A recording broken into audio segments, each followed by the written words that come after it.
Jangareddyguda Venkateswara education society నందు జాతీయ ఓటర్ల దినోత్సవం నిర్వహించారు. తహసీల్దార్ స్లేవజోజి అధ్యక్షతన నిర్వహించిన ఈ కార్యక్రమానికి ఆర్డీఓ ఎంవి రమణ ముఖ్య అతిథిగా విచ్చేశారు. పలు అంశాలపై విద్యార్థులకు వివరించారు. సీనియర్ సిటిజన్ వెల్ఫేర్ రాష్ట్ర కార్యదర్శి కుకునూరు రామచంద్రరావు ఓటు హక్కుపై సుదీర్ఘ ప్రసంగం చేశారు. ఓటు హక్కు అనేది ప్రతి ఒక్కరి బాధ్యత అని గుర్తించాలని ఆర్డీఓ రమణ కోరారు. ఓటు హక్కుతో పాటు ఓటు వేసినప్పుడే సార్థకత ఉంటుందని తెలిపారు.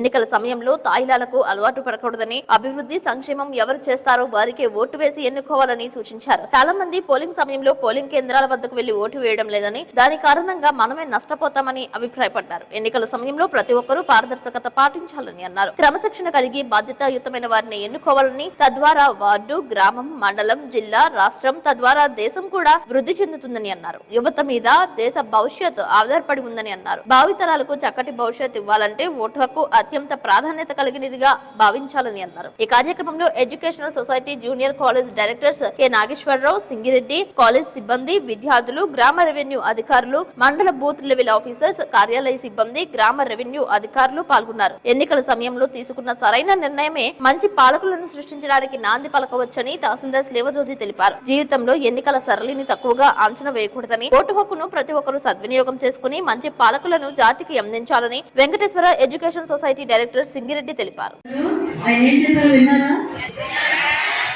వీళ్ళందరికీ కూడా నమస్కారాలు. ఈ ఫస్ట్ ఓటర్ కార్డు తీసుకునే దానికి ఎలిజిబిలిటీ ఉన్న వాళ్ళు ఎంతమంది ఉన్నారు? 18 సంవత్సరాలు. డిగ్రీ వాళ్ళు ఉన్నారని చెప్పారా ఇక్కడ? చేతులెత్తండి. ఏమో ఎప్పుడు ఉన్నాయా చేతులేమన్నా? హ్యాపీయా? ఓన్లీ ఐడి కార్డు వచ్చింది మాకు చూపించుకోవడానికి హ్యాపీయా మీరు? అంతే. కార్డు చూసుకునే దానిలో ఉన్న ఎక్సైట్మెంట్, నెక్స్ట్ ఎలక్షన్ కి మేము వెళ్ళి ఓట్ అయిపోతున్నాం అనే ఎక్సైట్మెంట్ ఎంతలో ఉంది? వేసిన వాళ్ళు కూడా ఉన్నారా? Okay okay. వేసారా? ఎట్లేసారు? ఇప్పుడు ఆయన చెప్పారు కదా, లైట్ వేసి కూర్చొని ఎదురు చూస్తూ ఎవరు వచ్చారా, వాళ్ళు వచ్చాక వేసారా, మీరు ఆలోచించుకుని వేసారా? ఆలోచించారా? ఏ లీడర్ అయితే మీకు బాగుంటుంది? రోడ్డు మీద మీ ఇంటి పక్కకు వస్తారు, ఆ రోడ్డు బాగోపోయినా, కాలువ బాగోపోయినా, ఇంకేదైనా సైకిల్ మీద పోతున్నా ఇట్లా ఉంది అంటే నువ్వు అనుకుంటావు.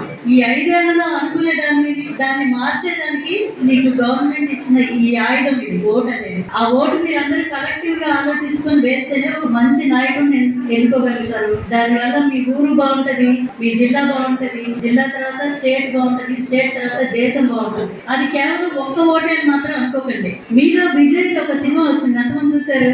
విజయ్ సినిమా చూసావా? 2 hours 1 hour లో మొత్తం గవర్నమెంట్ మార్చేసింది. ఎందుకు? సరైన నాయకత్వం కోసం. అట్లాంటి ఆలోచన, అట్లాంటి కసి మీలో ఉండాలి. ఇప్పుడు పెద్ద చెప్పినట్టు ఆ రోజుల్లో ఇంత సోషల్ మీడియా ఇంపాక్ట్ ఎవరి మీద లేదు. మీకు ఎవరు చెప్పక్కర్లా. మీరెంత నవ్వుతూ ఇంత జోవియల్ గా ఉన్నా ఓటేసేటప్పుడు ఎలా ఆలోచిస్తారో నా కొడుకుల ద్వారా నేను విన్నా. మా పిల్లలిద్దరూ నాతో మాట్లాడిన మాటలు విన్నా. మీ అందరిలో ఆలోచన ఉంది. ఇంతకు ముందు మీ తల్లిదండ్రులు కన్నా మీరు ఇంకా బాగా ఆలోచించగలుగుతున్నారు. మంచి రాష్ట్రాన్ని, మంచి దేశాన్ని పెంపొందించుకునే దానికి మీ దగ్గర మీ ఓటును మీరు ఉపయోగించుకోగలరు. నాకు తెలుసా విషయం.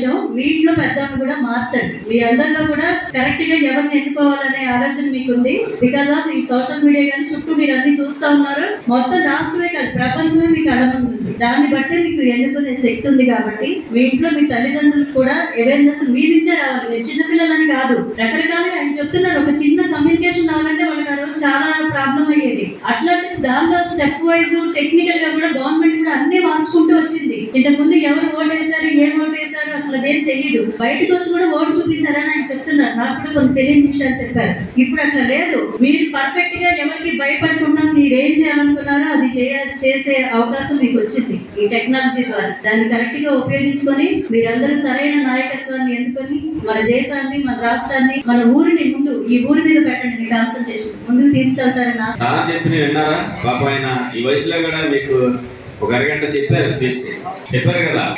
మీలో అవగాహన కలగడానికి, చైతన్యం రావడానికి చెప్పారు. ఎప్పుడైనా జరిగిపోయిన కాలం రాదు. మీ చిన్నపిల్లల వయసులో వస్తుందా? ఇప్పుడు రాదు కదా. అందుకే ఈ రోజు ఏం చెప్పారో అవన్నీ గుర్తు చేసుకోవాలి, చెప్పేయని వినాలి. ఆయన చెప్తున్నారు కదా అని చెప్పి అనుకోకుండా పాప ఆయన రాసుకొని మీకోసం అందరికి తెలియాలనే ఉద్దేశంతో, అవగాహన రావాలనే ఉద్దేశంతో పాప ఆయన మరి కొన్ని విషయాలని జ్ఞాపకం తెచ్చుకొని మాకు తెలియని విషయాలు కూడా వారికి తెలియపరచాలి. వారు చెప్పిన వాల్యూస్ ని మీరు గుర్తుపెట్టుకొని ఎట్టి పరిస్థితుల్లో ఓటు వేసే సమయంలో గుర్తుపెట్టుకోవాలి. అర్థమైందా? రీసెంట్ డేస్ లో ఇంతకు ముందు గురువు గారు చెప్పారు, తెల్లవారుజామున వరకు వెయిట్ చేసి వాడు ఇచ్చే 500, 1000, 2000 కోసం ఎదురు చూసే రోజు పోయింది సార్. ఈ జనరేషన్ మీరు బాగా చదువుకుంటే మీ కెరీర్ డెవలప్ చేసుకోవచ్చు. మంచి నాయకుడిని ఎన్నుకుంటే మీ ప్రాంతాన్ని, మీ గ్రామాన్ని, మీ రాష్ట్రాన్ని, మీ దేశాన్ని బాగు చేసుకోవచ్చు అనేటువంటి కాన్సెప్ట్ లోకి ఇవాళ చదువుకున్నటువంటి ప్రతి ఒక్కరు కూడా అలాంటి ఆలోచన చేస్తున్నారు. అయితే అన్ఫార్చునేట్ గా ఓటర్ల కార్యక్రమంలో ఇన్వాల్వ్ అయినంత స్పీడ్ గా ఓటు వేసే రోజున అంత ఉత్సాహాన్ని ప్రదర్శించట్లేదు. అక్రాస్ ద కంట్రీ 40% మంది ఎన్నుకున్నటువంటి నాయకుడిని మిగిలిన 100% మందికి భరించాల్సినటువంటి పరిస్థితి వస్తుంది. దయచేసి గమనించండి. ఆ రోజు 40 మంది లైన్ లో నిలబడి ఓటేస్తున్నారు, ఒక నాయకుడు ఎన్నుకోవడం జరుగుతుంది. మిగిలిన 60 మంది కూడా భరించాల్సి వస్తుంది. దయచేసి మీ ఓటుని మీరు ఎన్నుకోండి, మీ నాయకుడిని మీరు ఎన్నుకోండి. You participate in the festival of big democratic country in the world. అతిపెద్ద ప్రజాస్వామ్యమైనటువంటి ఈ దేశంలో నీ నాయకుడిని ఎన్నుకునే నీ నాయకుడిని ఎన్నుకునేటువంటి హక్కుని ఈ రాజ్యాంగం నీకు కల్పించింది. ఆ హక్కుని ఎవరు కూడా ఆ రోజున జాబ్ పోతుందని, లేకపోతే ఆ రోజు శాలరీ పోతుందని, పని పోతుందని అనుకుంటే మనం 5 సంవత్సరాల కాలం పాటు బలవంతంగా భరించాల్సినటువంటి పరిస్థితి వస్తుంది. చాలాసార్లు కొంతమంది పాత్రికేయ మిత్రులు చాలా బలమైనటువంటి మాటలతో ఎవరైతే ఓటు హక్కును ఉపయోగించుకోవడం లేదు వాళ్ళకి ఆధార్ కార్డును తీసేయాలి, ఒకవేళ విద్యార్థులైనట్లయితే మీ రియంబర్స్మెంట్ని తొలగించాలి, ఇలాంటివన్నీ రాస్తా ఉంటుంటారు. చదివినప్పుడల్లా కొంచెం ఎక్సైట్మెంట్ గా ఉంటుంది. నిజంగా వాస్తవం. రేషన్ కార్డులు క్యాన్సిల్ చేయడం, ఆధార్ కార్డులు క్యాన్సిల్ చేయడం, వాళ్ళకు ఉన్నటువంటి ఆస్తులకు సంబంధించిన రిజిస్ట్రేషన్ 5 సంవత్సరాలు క్యాన్సిల్ చేయడం లాంటివి జరిగితే ప్రతి ఒక్కరు ప్రజాస్వామ్యంలో ఓటు వేయడానికి ముందుకు వస్తారు. ఆటోమేటిక్ గా 95 to 100% ఓటింగ్ ఎప్పుడైతే జరుగుతుందో డెఫినెట్ గా మంచి లీడర్ని ఎన్నుకోవడం జరుగుతుంది. కాబట్టి మీరు మీ పేరెంట్స్ కూడా అవగాహన కల్పించండి. మన ఓటు వేయకపోతే జనాభా లెక్కలో ఉన్నటువంటి ఓటు వేయటువంటి జనాభా లెక్కలో ఉంటేనే పోతేనే అనేటువంటి భావాన్ని కల్పించండి. అలాగే రామచంద్ర గారు లాస్ట్ లో ఒక మాట చెప్పారు, వాడు ఇచ్చేటువంటి 500కి 1000కి తీసుకుంటే రోజుకి 10 రూపాయలు పావులాయి పడండి. ఒక 2000 రూపాయలు 5 సంవత్సరానికి లెక్కేసుకుంటే రోజుకి నీ కూలి ఎంతో తెలుసా? 10 రూపాయలు. ఇవాళ దగ్గరకు కూడా 10 రూపాయలు ఇస్తే తిరిగి ఇంకొక 5 రూపాయలు తగిలించి ఇస్తారు టీ తాగని. కాబట్టి ఆ 2000 రూపాయలు 5 సంవత్సరాలు నేను పోషించడానికి పనికి రావు, కనీసం టీ తాగడానికి కూడా డబ్బులు రావు. దయచేసి మీరు మీ కెరీర్ కోసం ఎలా అయితే కష్టపడి చదువుతూ మంచి పొజిషన్స్ వెళ్ళి మంచి స్థాయిని, మంచి కెరీర్ కోసం ఎలా అయితే మీరు ఆలోచిస్తున్నారు, ఒక ఓటర్ గా నా ఊరిని, నా ప్రాంతాన్ని, నా రాష్ట్రాన్ని, నా దేశాన్ని బాగు చేయాలనేటువంటి ఉద్దేశంతో మొదటి ఓటు నేనే వేయాలనేటువంటి ఉద్దేశంతో ఫస్ట్ అవుట్ లో వెళ్ళి ఓటు వేయండి, ఓటు వేయించండి. ఈ కార్యక్రమాన్ని జంగారెడ్డిగూడెం శ్రీ వెంకటేశ్వర ఎడ్యుకేషన్ సొసైటీ నందు జాతీయ ఓటర్ల దినోత్సవం ఉల్లాసంగా ఉత్సాహంగా నిర్వహించారు.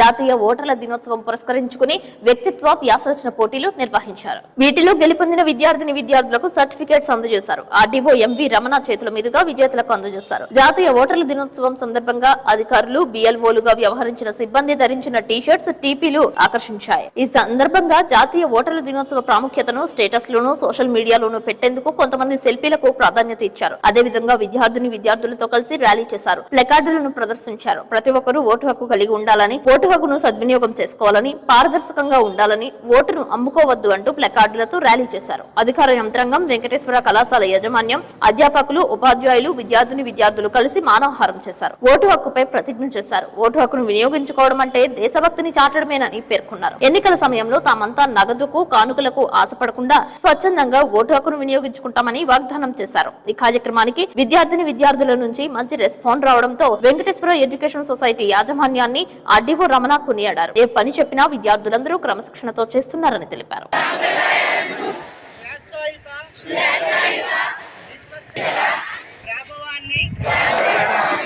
మతం, జాతి, భాష లేదా ఎటువంటి ప్రభావితం కాకుండా నిర్భయంగా ఓటు వేస్తామని ఎన్నికల సమయంలో అధికారులు క్షేత్రస్థాయి సిబ్బంది అనేక ఒత్తిడిలకు గురవుతుంటారు. అటువంటి సమయంలో విధి నిర్వహణ ధ్యేయంగా పనిచేస్తుంటారు. అటువంటి విధులు నిర్వహించిన బిఎల్ఓలకు ఆర్డీఓ రమణ చేతుల మీదుగా ప్రశంసా పత్రాలను అందుకున్నారు. జాతీయ ఓటర్ల దినోత్సవం పురస్కరించుకుని జంగారెడ్డిగూడెం వెంకటేశ్వర ఎడ్యుకేషనల్ సొసైటీ మైదానంలో ఏర్పాటు చేసిన సమావేశంలో భాగంగా ఉత్తమ విధులు నిర్వహించిన అధికారులను, ఉద్యోగస్తులను ఆర్డీఓ రమణ అభినందించారు. వీరిని చూసి మిగిలిన వారందరూ స్ఫూర్తి చెందాలని కోరారు. రే అనక పగలనక విధులు నిర్వహించడం అనేది సాహసోపేతమైన చర్య అని అభివర్ణించారు. ఇంటి పనులు చూసుకుంటూ ఉద్యోగంలో రాజీ పడకుండా సేవలు అందించడం అనేది మామూలు విషయం కాదని, అనేక ఒత్తిడికి గురై పనిచేయాల్సి ఉంటుందని అన్నారు.